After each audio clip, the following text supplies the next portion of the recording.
Hello, I'm Rachel Sherwood with ImpressionsAtHome.com. And I'm Elizabeth Child with RedoYou.com. And today we're talking about simple options at home. Soups are great for quick, easy meals at home, but be careful. There's a big difference between fresh and processed soups. So oftentimes we're sacrificing our health for a quick meal. With processed soups you can get from the grocery store, they have added sugars, they have MSG, and they'll oftentimes have as much as half the recommended daily intake of salt in one serving.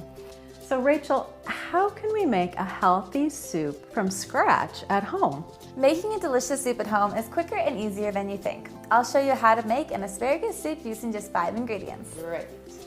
So here we've got our pot with a little of olive oil. You could use butter too if you want. And you're gonna add your onions and garlic. These are your aromatics, which are gonna add great flavor to the soup. Oh, and they also add wonderful heart health, and they're great for your immune system. So add our onions, add our garlic, and we're just gonna let this simmer over medium, high heat for about 2 to 3 minutes until they become translucent. So Rachel, did you know that if you let your garlic sit for 10 minutes before you put it in, it actually increases the healing value of the garlic? Yes. Oh, that's so good to know. Okay. All right, so you know when your onions are done because they'll be just nice and translucent, not golden brown yet. So when your onions are nicely sauteed, then you can add your vegetable of choice. We're gonna use asparagus here, but other things like broccoli and zucchini would also be wonderful vegetables to choose from. Yes. And did you know that asparagus is great for your brain? I did not. Yes. It has folate, and when you combine that with B12, it makes an excellent nutrient for brain health. And where would I find B12? Well, B12 is in your dairy, meat, poultry, or fish. Oh, good to know. So if you add that soup as a side dish to your meal, you get a smart side dish. So I've added just our asparagus as we talked about, and then our chicken broth and a little bit of salt and pepper for flavoring. It's always nice to season as you go along because you can actually use less salt and pepper if you season in the beginning rather than just at the end. You can bring it to a boil and let it simmer for about 10 minutes just until the asparagus is tender. So one of the great things about asparagus is it's almost as nutrient dense as kale. So asparagus would be a good transition vegetable into eating and enjoying other healthy greens like kale is what you're saying. I just try to tell my health clients, eat something green every day. All right, it looks like our asparagus is perfectly tender, which is perfect to puree it, which is the next step to making a thick, creamy soup without adding too much cream or dairy. So if you're using a conventional blender, you only want to fill it about 1/3 full.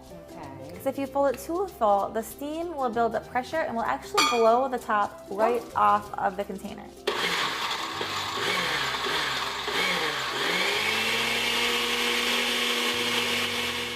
Blend it just until you like your desired consistency. If you want a few chunks in there, just don't blend it quite as long. We're going for a smooth, creamy soup, so we're gonna leave it just like that. Another way to puree your soup would be to use something called an immersion blender or a stick blender, which can actually go directly in the pot so you don't have to worry about transferring it back and forth, a little less mess. So this just goes right in the pot, make sure the blades are fully submerged, and turn it on. Now that your soup is pureed and you have it at the consistency that you like, you can add your lemon juice, salt, pepper, and adjust the seasonings as desired, and that's it. Very simple. And you've got a wonderful, quick, delicious, hearty meal right at home. Oh, I love that. So you could garnish this with a little sour cream or asparagus tops, but even for kids, like popcorn or goldfish crackers would be a wonderful option. And we'll garnish ours with a little bit of cream. What if you were sensitive to milk or cream? Oh, if you didn't want to thicken with cream or add something like that, you could definitely add like a already cooked potato and blend that up to thicken the soup a little bit more. That's going to be so nice and warming on a winter day, but it still has that spring freshness. I love that. Yes, so it's really simple to make. As you see, this took us about 15 minutes, just 5 ingredients. So you can make all sorts of delicious vegetable soups and keep them in your freezer to enjoy any time of the year. For this recipe and others like it, to dial down guilt and dial up delicious, visit ImpressionsAtHome.com. And RedoYou.com. Here's the healthy, happy eating. Enjoy.